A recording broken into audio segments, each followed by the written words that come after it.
என்றைக்கே இல்லாமல் கடியப்பட்டினத்தில் இன்றைக்கி பார்த்தீங்கன்னா அவ்வளோ கூட்டம். மீனியெல்லாம் நாங்கள் போகிறதுக்கு முன்னாடியே ஸ்டார்ட் ஆகிடுச்சு.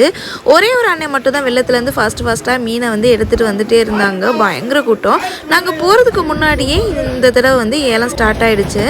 இந்த மீன் பார்த்தீங்களா, இந்த மீன் நான் போகும்போது கிடந்துச்சு. சரியா, நான் வரது வரைக்கும் ஏலம் முடியாத வரைக்கும் இந்த மீனை யாருமே வாங்கல. அது என்ன மீனும் எனக்கும் தெரியல, ஏன்னு தெரியல. அது பாட்டுக்கு ஒரு சைடில் ஓரமாகவே கடைசி வரைக்கும் கிடந்துச்சு. இன்றைக்கி அப்பா கூட ஏலம் எடுக்க போக முடியாத அளவுக்கு கூட்டம், பயங்கர ரேட்டு.